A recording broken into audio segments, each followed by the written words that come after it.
আসসালামু আলাইকুম সুপ্রিয় শিক্ষার্থী বন্ধুরা, তোমাদের সবাইকে সফটম্যাক্স অনলাইন স্কুলের পক্ষ থেকে স্বাগত জানাচ্ছি। আমি সজল পারভেজ। আজকে আমরা নতুন একটি অধ্যায় নিয়ে তোমাদের সামনে হাজির হয়েছি। খুব গুরুত্বপূর্ণ একটি অধ্যায়, গতি এবং গতি সমীকরণ। তোমাদের ফিজিক্সের এই অধ্যায়টা থেকে রেগুলারলি বিভিন্ন প্রকার প্রশ্ন আমাদের পরীক্ষাতে আসতে দেখা যায়। তুমি শুধুমাত্র যে ডিপ্লোমাতে লাগবে তা কিন্তু না, তুমি যদি হায়ার এডুকেশনের জন্য ডুয়েটে আসতে চাও তখন দেখবা এই রিলেটেড ম্যাথগুলো অনেক বেশি পরিমাণ পরীক্ষাতে আসে। আবার যদি তুমি কখনো চাকরির পরীক্ষা দিতে চাও তখন দেখবে অনেক সময় এই জাতীয় পরীক্ষার প্রশ্নটা উপস্থিত থাকে। সুতরাং তোমরা চেষ্টা করবা এই যে গতি এবং গতি সমীকরণ এই অধ্যায়টা আমি যতটুকু পারবো তোমাদেরকে ক্লিয়ারলি বিস্তারিত বোঝানোর চেষ্টা করব।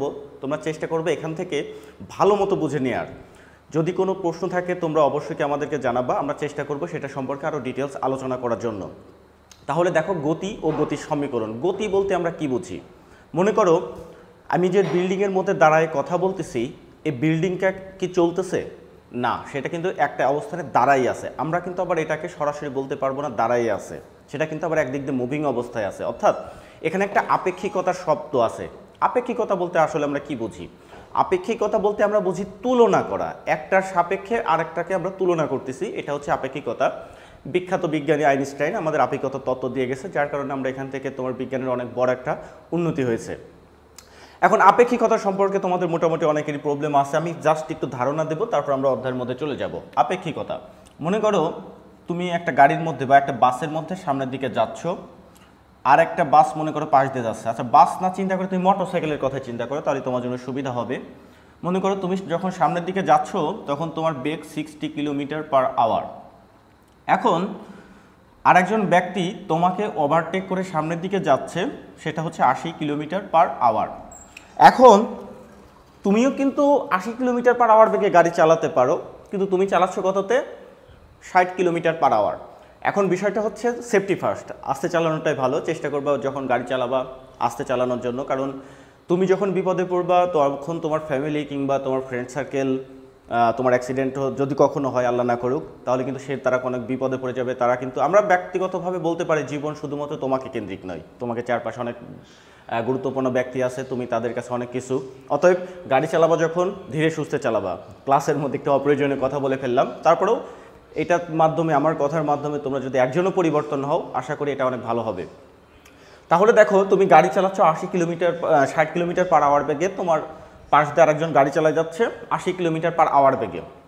এখন এই ব্যক্তিটা যখন তোমাকে ক্রস করে সামনের দিকে যখন চলে যাবে, তখন মনে হবে যে কোনো রকম আস্তে আস্তে সেই ব্যক্তিটা তোমাকে পার হয়ে চলে যাচ্ছে, আস্তে আস্তে তোমাকে পার হয়ে চলে যাচ্ছে আস্তে আস্তে। কিন্তু যদি ঘটনা এমন ঘটতো, তুমি এইদিকে যাচ্ছ 60 কিলোমিটার/আওয়ার বেগে, আর আরেকজন ব্যক্তি যখন এইদিকে যাচ্ছে 80 কিলোমিটার/আওয়ার বেগে, পাশাপাশি দিয়ে যাচ্ছ, কিন্তু এখানে প্রথম পর্যায়ে যখন মনে করো যে তুমি গাড়ি চালাচ্ছ, তখন তোমাকে আরেকজন ওভারটেক করে আস্তে আস্তে করে সামনের দিকে চলে গেল, তখন একটা বেগ পাইছো, কিন্তু বা এক ধরনের ধারণা পাইছো। কিন্তু মনে করো তুমি এদিকে গাড়ি চালাচ্ছ, আরেকটা লোক ওই দিক থেকে 80 কিলোমিটার/আওয়ার বেগে গাড়ি চালায় চলে গেল। প্রথমবার দেখবে আস্তে আস্তে যাচ্ছে, কিন্তু পরের বার মনে হবে সাইন করে কিছু একটা চলে গেল। অর্থাৎ তোমার কাছে মনে হবে দ্বিতীয় ব্যক্তি, মানে দ্বিতীয় ক্ষেত্রে এই ব্যক্তিটার যে তোমার বেগটা তাহলে কিন্তু অনেক বেশি, তাই মনে হবে। কিন্তু আগের বারে যে বেগটা ছিল সেটা কিন্তু তোমার কাছে বেশি মনে হয় নাই। এইটাই হচ্ছে আমার আপেক্ষিকতা। অর্থাৎ এইটার সাথে তুলনা করে আমরা এটাকে তুলনা করব। ক্লিয়ার? একটার সাপেক্ষে আরেকটা তুলনা করব। যখন এই ব্যক্তিটা তোমাকে অতিক্রম করে সামনের দিকে চলে যাচ্ছে, তখন তোমার কাছে মনে হবে এই ব্যক্তিটার বেগ 20 কিলোমিটার/আওয়ার। যখন সে সামনের দিকে মুভ করে চলে যাচ্ছে তোমাকে ছেড়ে, ফার্স্ট স্টেপে, এটা হচ্ছে মনে করো ফার্স্ট স্টেপ, প্রথম আর দ্বিতীয় স্টেপ, এটা ফার্স্ট স্টেপে যখন তোমাকে অতিক্রম করে চলে যাচ্ছে, তখন মনে হবে এই ব্যক্তিটার বেগ কত? মাত্র 20 কিলোমিটার/আওয়ার। কারণ কি, তুমি তখন চিন্তা করতেছো তোমার তুলনায় বেগ কত।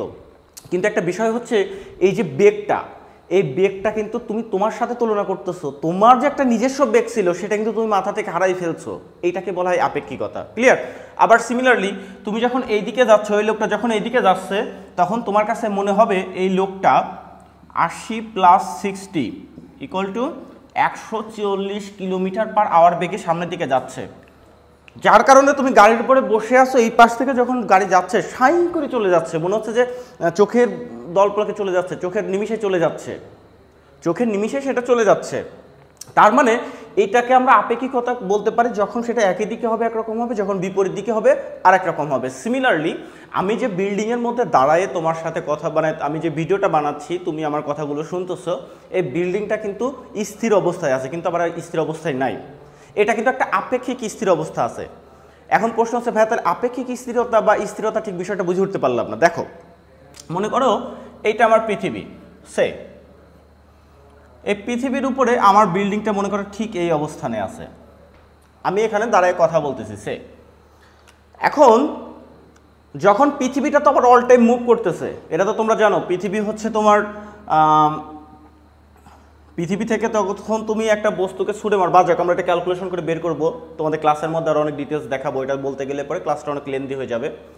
তারপরে পৃথিবীটাও আমার মুভ করে এখানে চলে আসতেছে, একটা সময় আমার বিল্ডিংটা এখানে ছিল কিন্তু মুভ করে যখন আসছে তখন এখানে চলে আসছে।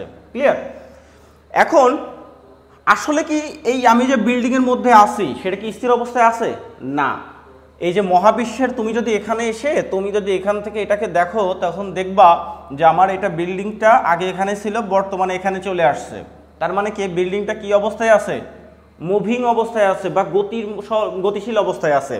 কিন্তু আমি যখন এই বিল্ডিংয়ের মধ্যে দাঁড়াই আছি, আমার কাছে কি এই বিল্ডিংটা গতিশীল নাকি স্থির? আমার কাছে কিন্তু এই বিল্ডিংটা স্থির অবস্থায় আছে। ক্লিয়ার? বুঝাইতে পারছি? যার কারণে আমরা বলতে পারতেছি এই যে বিল্ডিং, এই বিল্ডিংটাকে আমরা বলবো আপেক্ষিক স্থির। আচ্ছা, এখন তোমাদের আবার অনেকেরই প্রশ্ন চলে আসতে পারে, ভাইয়া স্থির কি জিনিস বা গতি কি জিনিস? আচ্ছা, ছোট্ট করে আমরা এখানে লিখে দিই স্থির। যখন কোনো বস্তু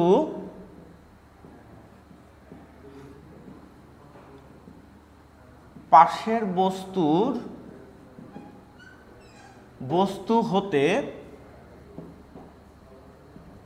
দূরে সরে না, অর্থাৎ আমি মনে করো এখানে দাঁড়াই আছি। ক্লিয়ার? আমি কিন্তু এখান থেকে মুভ করতেছি না, তার মানে কি আমি স্থির অবস্থায় আছি। কার সাপেক্ষে স্থির অবস্থায় আছি? পিছনে মনে করো একটা হোয়াইট বোর্ড আছে, মনে করো এখানে একটা কলাম আছে, এখানে একটা দরজা আছে, এইগুলো সাপেক্ষে কিন্তু আমি স্থির অবস্থায় আছি। ক্লিয়ার? কিন্তু আলটিমেটলি কিন্তু আমি স্থির অবস্থা নাই। কেন? কারণ কি এই যে বিল্ডিংটা যখন স্থির অবস্থায় নাই, আমি টোটাল যে বিল্ডিংটার মধ্যে আছে বিল্ডিং স্থির অবস্থায় নাই, তাহলে কিন্তু আমি নিজেও স্থির অবস্থায় নাই। ক্লিয়ার? তাহলে আমি এক প্রকার স্থির অবস্থায় আছি। স্থিরতাকে দুই ভাগে ভাগ করতে পারি। একটা স্থিরতাকে বলা হয় পরম স্থিরতা, পরম স্থিরতা, আর একটা হচ্ছে আমার আপেক্ষিক স্থিরতা, আপেক্ষিক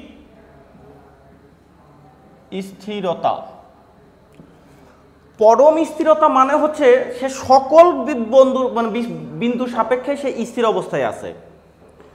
পরম স্থিরতা বলতে আমরা বুঝবো যে কোনো বস্তু সকল বিন্দুর অবস্থানে সে স্থির আছে। অর্থাৎ আমি যে বিল্ডিংয়ের মধ্যে আছি, বিল্ডিংটাও চলতেছে না, আমিও চলতেছি না, এর সাপেক্ষে যদি এমন হয়তো পৃথিবী ঘুরতেছে না, তাহলে কিন্তু এটা স্থির অবস্থায় থাকতো, তখন আমরা বলতে পারতাম পরম স্থির। অর্থাৎ সবার সাপেক্ষে স্থির অবস্থায় আছে, অর্থাৎ এই বিল্ডিংটা আমার সাপেক্ষে সে কিন্তু স্থির, কিন্তু এই যে দূরবীনের সাপেক্ষে বা দূর থেকে যদি আমরা দেখি তখন কিন্তু সেটা স্থির নয়। এখানে এটা স্থির আছে আমার সাপেক্ষে, কিন্তু এই দূরবীনের সাপেক্ষে স্থির নয়। তার মানে এই ধরনের স্থিরতাকে আমরা বলি আপেক্ষিক স্থিরতা। আর তাহলে পরম স্থিরতা কি? পরম স্থিরতা এর ক্ষেত্রেও স্থির মনে হবে, আবার আমার ক্ষেত্রেও স্থির মনে হবে, কিন্তু সেটা বাস্তবে সম্ভব নয়। যার কারণে আমরা বলতে পারি আপেক্ষিক স্থিরতা পসিবল, কিন্তু পরম স্থিরতা সেটা কখনোই পসিবল হতে পারে না আমাদের এই পৃথিবীতে। এখন মহাবিশ্বে না, মহাবিশ্বেও সম্ভব নয়, কারণ মহাবিশ্বে সব কিছু মুভিং অবস্থায় আছে। ক্লিয়ার? তাহলে আমরা মোটামুটি বুঝতে পারলাম যে স্থির বস্তু কি জিনিস বা স্থিরতা কি জিনিস। এখন আমরা দেখব যে গতি বলতে আমরা আসলে কি বুঝি। গতি বলতে আমরা বুঝবো যে এখন দেখো আমি এই বোর্ডটাকে মুছে ফেললাম, আমার হাতটা কি অবস্থায় আছে? মুভিং অবস্থায় আছে। মনে করো আগে এখানে ছিল, সেটা এখন কোথায় চলে গেছে? এখানে। তার মানে এর সাপেক্ষে সে কিন্তু অবস্থানের পরিবর্তন করছে। যদি আমার অবস্থানের পরিবর্তন হয় তখন আমরা সেটাকে বলবো গতিশীল অবস্থায় আছে বা গতি নিয়ে আছে। যখন কোনো বস্তু সময়ের সাপেক্ষে বা সাথে সাথে লিখলাম, সময়ের সাথে সাথে অবস্থানের পরিবর্তন করে, পরিবর্তন করে তাকে গতি বলা হয়। এখন গতি বলা হচ্ছে কোন হিসেবে? আমি যদি এই মার্কারের কথা চিন্তা করি, দেখো এখানে আছে, ঠিক 1 সেকেন্ড পরে কিন্তু সে সেখানে নাই, তারপরেও কিন্তু সে সেখানে নাই, মানে কি সে অবস্থানে পরিবর্তন করতেছে, এটাকে আমরা বলতেছি গতি। এই গতিটাকে আমরা দুইটা ভাগে ভাগ করতে পারি, একটাকে বলতে পারি পরম গতি, পরম গতি, আর একটা বলি হচ্ছে আমরা আপেক্ষিক গতি। আগেরটার মতোই, আগেরটা তো আমরা ডিটেলস বুঝেই আসছি যে পরম স্থিতি কখনোই সম্ভব না, সিমিলারলি পরম গতিও কখনো সম্ভব না, যার কারণে আমরা বলতে পারতেছি আপেক্ষিক গতি। আপেক্ষিক গতি মানে কি, একটা সাপেক্ষে আরেকটা গতিশীল আছে। যেমন আমি যে বিল্ডিংয়ে দাঁড়ায় কথা বলতেছি, এই বিল্ডিংটা এই যে মহাকাশে তুমি যদি কোনো টেলিস্কোপ বসায় রাখো, তার সাপেক্ষে কি হচ্ছে, সেটা মুভিং অবস্থায় আছে, মানে একটা সাপেক্ষে সে গতিশীল আছে, একটা সাপেক্ষে সে গতিশীল আছে, কিন্তু পৃথিবীর সাপেক্ষে সে স্থির ছিল। ক্লিয়ার? তার মানে এই যে পৃথিবীর সাপেক্ষে যখন স্থির, সেটাকে আমরা বলতে আপেক্ষিক স্থির। আর এই যে এখান থেকে আমরা যেটা দেখতেছি সেটাকে বলতেছি আপেক্ষিক গতি। ক্লিয়ার? বুঝতে পারছো? যার কারণে আমরা মোটামুটি এখান থেকে আশা করি ধারণা নিতে পারছি যে কেন সেটাকে আমরা পরম গতি হিসেবে কাউন্ট করতেছি না। একটা কথা সবসময় মনে রাখবা, খুব ইম্পর্টেন্ট একটা বাক্য, যে পৃথিবীতে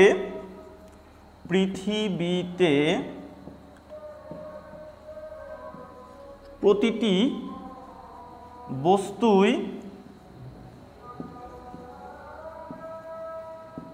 আপেক্ষিক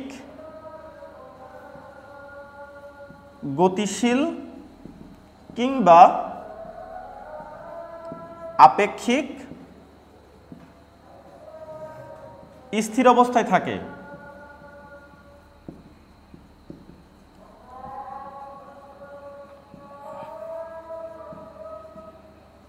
বুঝতে পারছো? যে পৃথিবীর প্রতিটি বস্তুই আপেক্ষিক গতিশীল কিংবা আপেক্ষিক স্থির অবস্থায় থাকে। অর্থাৎ মনে করো আমি এই হাতটাকে কি মুভিং অবস্থায় রাখছি, কিন্তু আমার মাথাটা কি স্থির অবস্থায় আছে, যেখানে বলতে পারতেছি নাই সে মুভিং অবস্থায় আছে, নাই সে স্থির অবস্থায় আছে, এরকম কোনো না কোনো অবস্থায় সে যে কোনো বস্তু থাকতে পারে। ক্লিয়ার? বুঝতে পারছো? এই কথাটা খুবই ইম্পর্টেন্ট, বিভিন্ন জায়গাতে তোমাদের প্রশ্ন আকারে থাকতে পারে যে প্রমাণ করো পৃথিবীর সকল বস্তুই আপেক্ষিক গতিশীল কিংবা আপেক্ষিক স্থির অবস্থায় আছে, এটা প্রমাণ করতে বলছে বা এটা সম্পর্কে আলোচনা করতে বলে, তখন তোমরা চেষ্টা করবে এরকম একটা পৃথিবী আঁকানোর, তারপর এখানে একটা বিল্ডিং দিবা, এখান থেকে মহাকাশ থেকে তুমি কিছু একটা দেখাচ্ছ, তখন তুমি এখানে বলবা যখন পৃথিবীর সাপেক্ষে এই দালানটা স্থির অবস্থায় আছে বা আপেক্ষিক স্থির অবস্থায় আছে, কিন্তু এই যে আমরা দূর থেকে যেটাকে দেখতে পারতেছি মহাশূন্য থেকে, এই মহাশূন্য সাপেক্ষে এই দালানটা বা এই পৃথিবীটা মুভিং অবস্থায় আছে, যার কারণে এখানে আমরা বলতে পারবো কি আপেক্ষিক গতি। আশা করি তোমরা বিষয়টা বুঝতে পেরেছো। আমরা গতির যে প্রকারভেদ, সেই প্রকারভেদ সম্পর্কে আমরা ডিটেলস আলোচনা করব পরবর্তী ভিডিওতে। আশা করি ভিডিওটা তোমাদের ভালো লাগবে। ধন্যবাদ সবাইকে।